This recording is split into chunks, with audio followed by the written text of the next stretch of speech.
మహాకుంభమేళా ఏర్పాట్లు తుది దశకు చేరుకుంటున్నాయి. ఈ మహాకుంభమేళాకు ప్రపంచం నలుమూలల నుంచి 40 కోట్ల మంది భక్తులు పుణ్యస్నానాలు ఆచరించేందుకు ప్రయాగ్రాజ్కు వచ్చే అవకాశం ఉండడంతో ఉత్తరప్రదేశ్ ప్రభుత్వం విస్తృత స్థాయిలో ఏర్పాట్లు చేస్తోంది. మరోవైపు భద్రత కోసం బలగాలతో పాటు అత్యాధునిక సాంకేతికతను వినియోగిస్తోంది. 12 ఏళ్లకోసారి నిర్వహించే ఈ మహాకుంభమేళా ప్రయాగ్రాజ్, హరిద్వార్, ఉజ్జయిని, నాసిక్ ప్రదేశాల్లో నిర్వహించబడుతోంది. ఈ ప్రదేశాల్లో ప్రత్యేకమైన నదులు ప్రవహిస్తూ ఉన్నాయి. ప్రయాగ్రాజ్లో త్రివేణి సంగమ నదులైన గంగా, యమున, సరస్వతి ప్రవహిస్తున్నాయి. హరిద్వార్లో గంగా నది, ఉజ్జయినిలో సిప్రా నది, నాసిక్లో గోదావరి నదులు ప్రవహిస్తూ ఉన్నాయి. కుంభమేళా ఉత్సవ సమయంలో భక్తులు పుణ్య కర్మలు నిర్వహించడానికి త్రివేణి సంగమంలో పవిత్ర స్నానాలు చేయడానికి తరలివస్తారు. ఈ స్నానాలు వారి పాపాలను శుద్ధి చేస్తాయని, మోక్షాన్ని ప్రసాదిస్తాయని భక్తులు విశ్వసిస్తారు. కుంభమేళాకు భక్తులతో పాటు నాగ సాధువులు, కల్పవాసులు, పీఠాధిపతులు, మఠాధిపతులు కూడా హాజరవుతారు.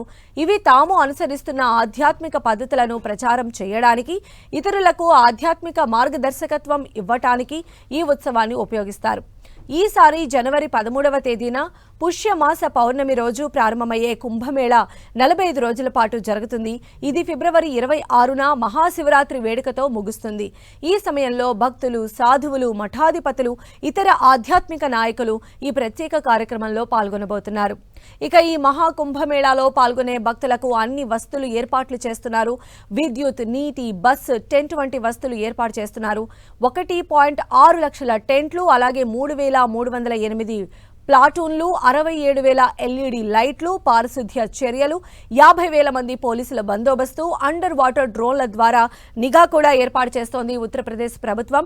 ఇక పారిశుద్ధ్య చర్యల్లో భాగంగా నదిలో చెత్త నివారించేందుకు చర్యలు చేపడుతున్నారు.